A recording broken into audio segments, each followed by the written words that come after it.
ദൈവനാമം മഹത്വപ്പെടുമാറാകട്ടെ. ഒരു വാക്യത്തിൻ്റെ ഭാഗം പറയുന്നു. മത്തായിയുടെ സുവിശേഷം 21 അതിൻ്റെ 28 വാക്യം. മകനെ, ഇന്ന് എൻ്റെ മുന്തിരിത്തോട്ടത്തിൽ പോയി വേല ചെയ്യാം. ദൈവത്തിൻ്റെ കുഞ്ഞുങ്ങളെ, നാം ദൈവത്തിൻ്റെ മക്കൾ ആണ് എന്ന് പറയുന്നത്. നമ്മുടെ ജീവിതത്തിൽ ഒരു വേല, ഒരു ഡ്യൂട്ടി, ഒരു ശുശ്രൂഷ നമുക്ക് ദൈവം കാണണം. രണ്ട് രീതിയിൽ അത് പ്രവർത്തിക്കാൻ പറ്റും. ചിലപ്പോൾ ഒരു ഔദ്യോഗിക ഈ ലോകത്തിലെ വല്ല ജോലി ആയിരിക്കും.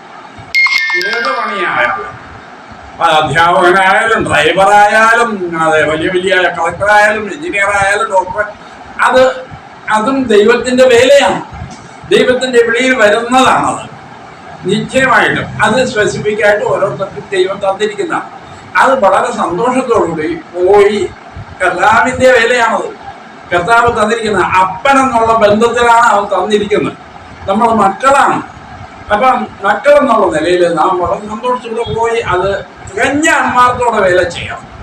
രണ്ടാമത് കാര്യം എന്നാ ചോദിച്ചാൽ, ഒരു പൊതുവായ പ്രവർത്തനം എല്ലാ ക്രിസ്ത്യാനിക്കും ഉണ്ട്. സുവിശേഷ പ്രവർത്തനം.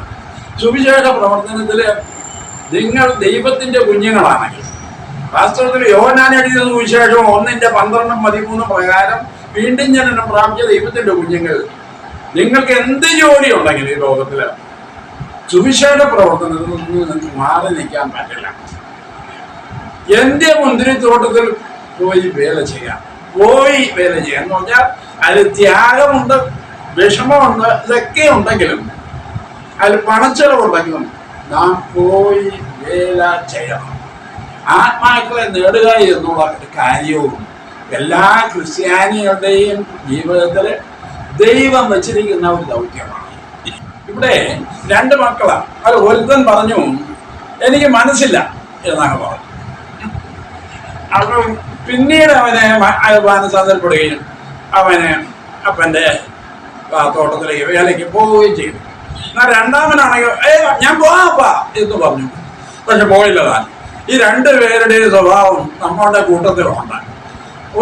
ഒരു കൂട്ടരാണെങ്കിൽ എന്നാന്നറിയാമോ, ഞാൻ പോവാപ്പാ എന്നുള്ള രീതിയിലാണ്. പക്ഷെ പോകുന്നത് ഇവിടെ പള്ളിയിൽ പോകും, പിന്നെ കൊടുക്കേണ്ടതൊക്കെ കൊടുക്കും, പിന്നെ അതിൽ കൊണ്ട് അവസാനിപ്പിക്കും.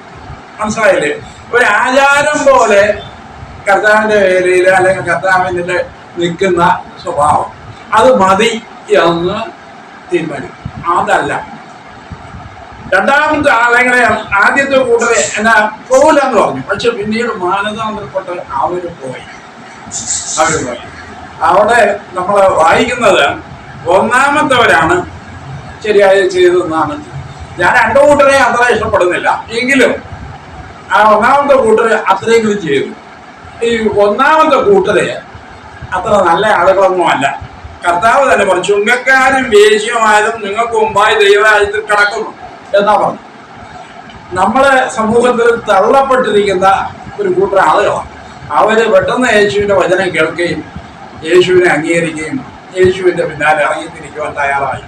എന്നാൽ പരമ്പരാഗതമായി ക്രിസ്ത്യാനികളായിരിക്കുന്ന സോക്കാൾഡ് ക്രിസ്ത്യൻസ് നമ്മുടെ ജീവിതത്തിൽ പലപ്പോഴും അത് ചെയ്യുന്നില്ല. നമുക്ക് ലജ്ജയാണ്, നമുക്ക് പണച്ചെലവാണ്, നമുക്ക് ബന്ധപ്പാടുകളാണ്, നമുക്ക് മടിയാണ്. അങ്ങനെയല്ല, നമ്മളാണ് ഒന്നാമത് നിൽക്കുന്നത്. യെരമ്യാവിന്റെ പുസ്തകം 48 അധ്യായം 10 വാക്യത്തിൽ എന്നാ പറയുന്നത്? യഹോവയുടെ പ്രവൃത്തി ഉദാസീനതയോടെ ചെയ്യുന്നവൻ ശപിക്കപ്പെടും. അതാണ് ഇറ്റ് ഈസ് കഴ്സ്ഡ് എന്നാണ് പറയുന്നത്. എന്ത് സങ്കടകരമായ കാര്യമാണ്. അപ്പം യഹോവയുടെ പ്രവൃത്തി, യഹോവയുടെ പ്രവൃത്തി നമ്മുടെ അപ്പനാണ്. ദൈവത്തിന്റെ കുഞ്ഞുങ്ങളായ നമ്മുടെ അപ്പന്റെ തോട്ടം എന്ന് പറഞ്ഞാൽ നമ്മുടെ തോട്ടമാണ്. സുവിശേഷ പ്രവർത്തനം എന്ന് പറഞ്ഞാൽ നമ്മുടെ കാര്യമാണ്. നമ്മുടെ രാജ്യം, ദൈവരാജ്യത്തിന്റെ പണിയാണത്. അപ്പൊ ദൈവരാജ്യത്തിന് ആളുകളെ ഒത്തിരി കൊണ്ടുവരുന്നത് ദൈവത്തിന്റെ കുഞ്ഞുങ്ങളുടെ ഉത്തരവാദിത്വമാണ്. അവിടെ ഉദാസീനത വരാൻ പാടില്ല. നമ്മളെല്ലാവരും അതിനകത്ത് പോരായ്മകളുള്ളതല്ല, ഞാൻ ഉൾപ്പെടെ ഞാൻ പറയും. അതിൽ നമ്മൾ ഉത്സാഹം കാട്ടേണ്ടതുണ്ട്. അതിനെന്ത് ത്യാഗവും നമ്മൾ അനുഭവിക്കേണ്ടതുണ്ട്. അതെ, ദൈവത്തിൻ്റെ കുഞ്ഞുങ്ങളെ ഞാനിവിടെ നിർത്തുക. നമ്മളെങ്ങനെയാണ് സുവിശേഷ പ്രവർത്തനത്തിൽ ജാഗ്രതയുണ്ടോ, ഉത്സാഹമുണ്ടോ? നമുക്ക് നമുക്ക് അതിനുള്ള ഒരു ഒരു ഒരു ഒരു എന്താ പറയുക, ഒരു തീഷ്ണത, അതിൻ്റെ ഒരു അംശമെങ്കിലും നമുക്ക് അനുഭവമാണ്.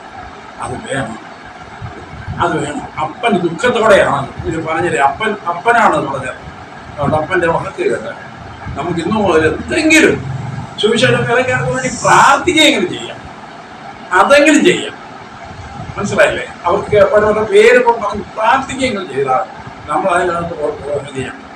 അതും ചെയ്യാതെ ചുമ്മാ ഞായറാഴ്ച വഴി പോയാൽ മാത്രം മതി എന്ന് വെച്ച് പോകുകയാണെങ്കിൽ ദൈവം ഈ വചനങ്ങളാൽ നമ്മെ അനുഗ്രഹിക്കും.